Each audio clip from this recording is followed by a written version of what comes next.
So today we will start with our second practical, that is how to set up a custom repository in Red Hat Enterprise Linux. So first we will understand what is exactly the repository means.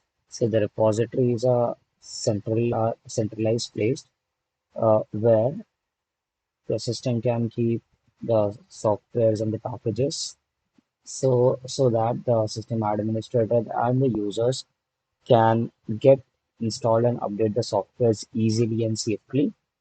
So to do that, uh, there are some specialized software in Red Hat called as RPM, that is Red Hat Package Manager.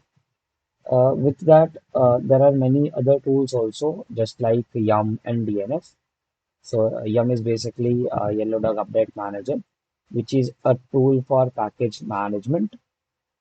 So whenever you install any packages from the repository, your system checks whether the packages are tempered or not. Tempered means whether the codes have been modified by an unauthorized person, or you are installing the software from an untrusted source.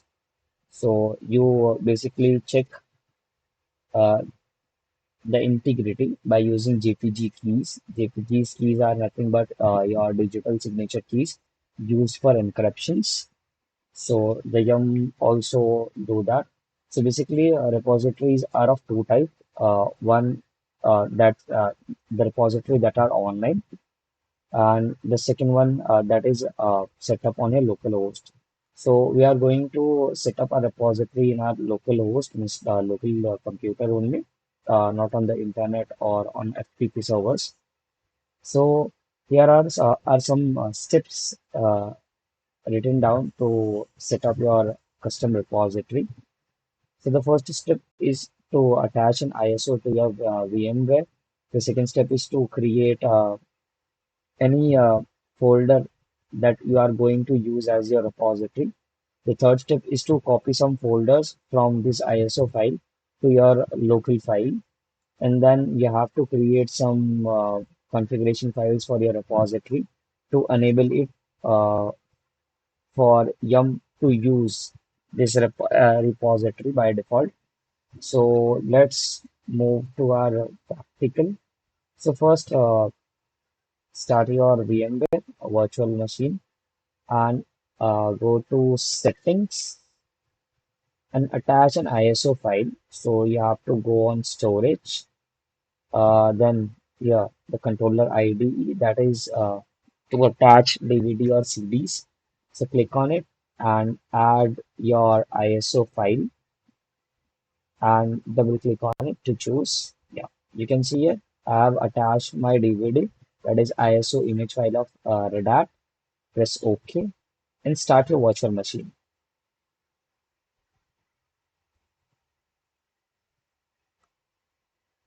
So I have started my virtual machine and going to log in it.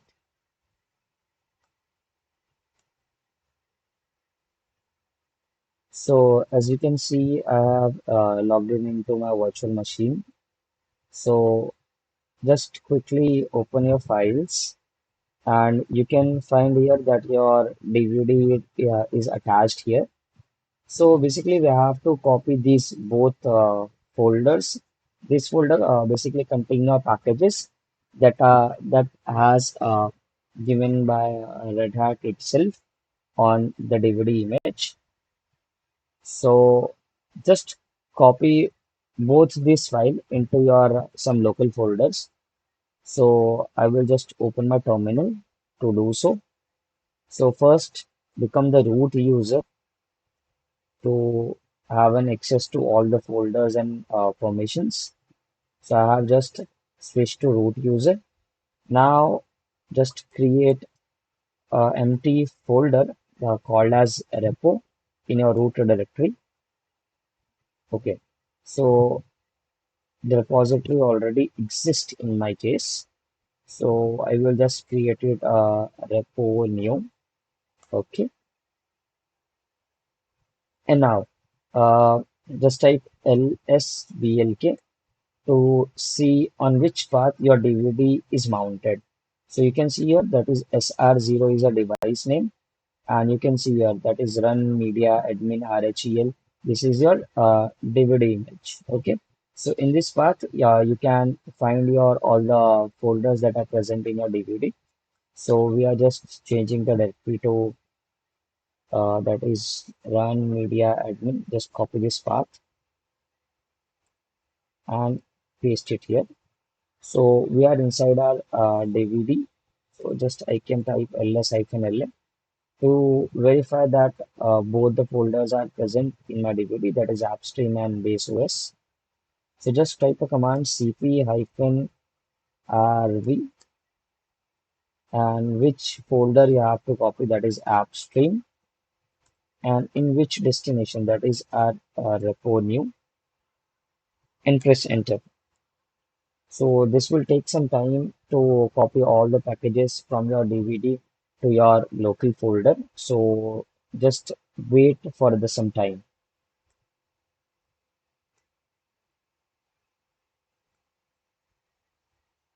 So while this that is app stream folder is copying, we can start copying our next folder, that is base OS. So just click on this plus icon to open the new terminal.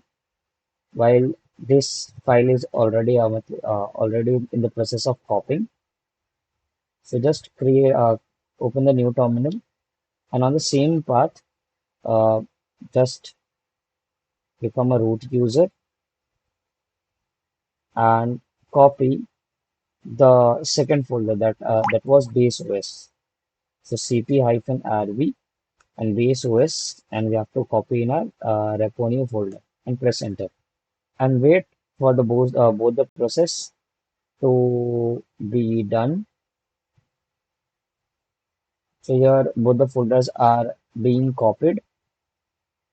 Just please wait for few more minutes.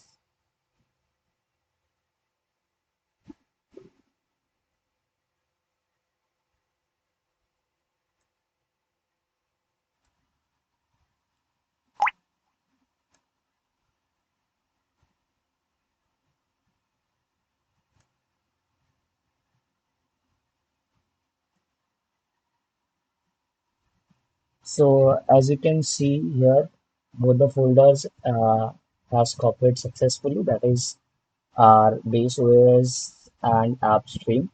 Both the folders are copied into our new repo new file. So now the next step is to create a configuration file to enable this both repositories that are AppStream and base OS. So you can just type gedit /etc/yum.repos.d. It is basically a directory that stores all the repositories configuration files, and you have to just type any an, any configuration file name that you want to create. For example, my repo file dot repo. Just remember that the file name should be ending with the extension .repo and press enter. So you can just type all the configurations over this graphical edit. So the first you have to type the repository ID. So to type the repository ID, you have to type the repository ID in square brackets within the square brackets. So I just type my first ID as base OS. You can give any ID of your choice. Then you have to specify the name of your repository. So I just give my repository name is RHEL base OS.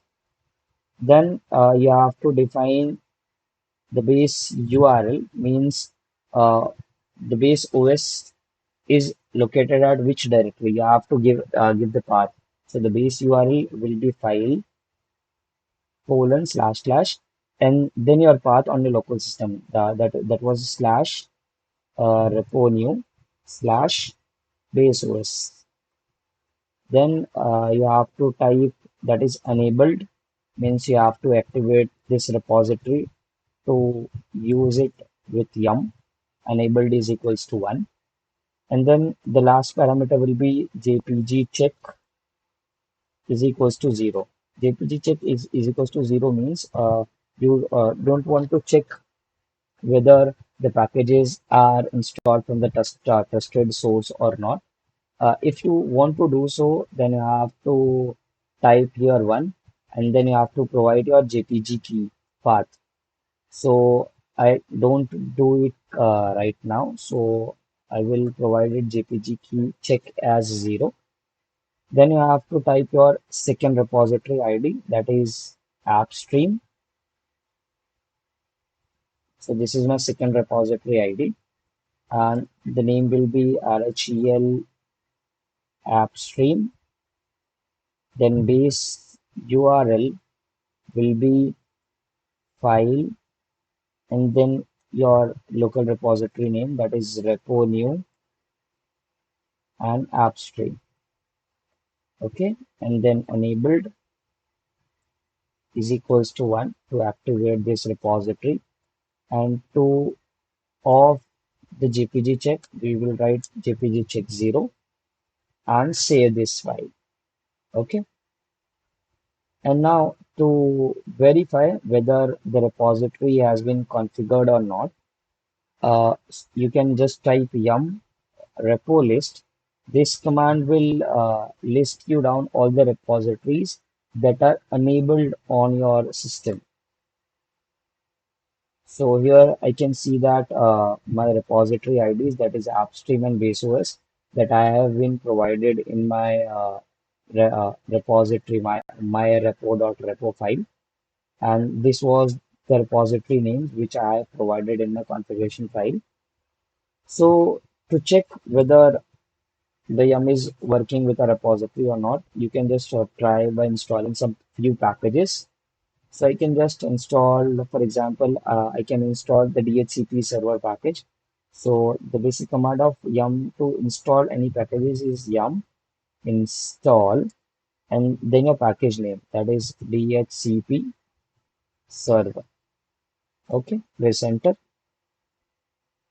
So it has checked which repositories are active on your system and in which repository the DHCP server is present. So here I can see the DHCP server is present in base OS repository.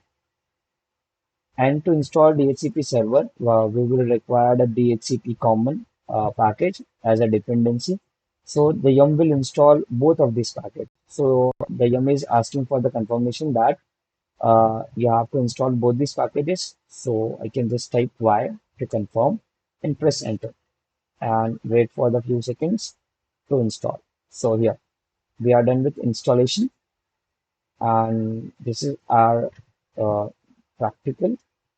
So we will just quickly revise the steps that we had followed. So first we have attached our DVD, that is image file, to the VMware. Secondly, we have created our repo new file on our local system. Then we have moved to the DVD and copy both the folders, that is AppStream and BaseOS, to our repo new folders. Okay. Then we have to go to this part, that is etc yum.repos.b, and we have created our new configuration file for our custom repository. And we have typed these following configurations in this file. So the first, that is in the square brackets, we have provided the repository ID, the repository name, the repository path, and whether we have to enable or disable this repository, and whether we have to provide a GPG check while installing or not. So 0 means no, 1 means yes. Okay, we have provided both the repository with their IDs, names, and the path, and we have just verified which repositories are enabled in our system by this command, that is yum repo list, and we have tried installing some few packages from our repository. So we are done with this practical. Thank you so much.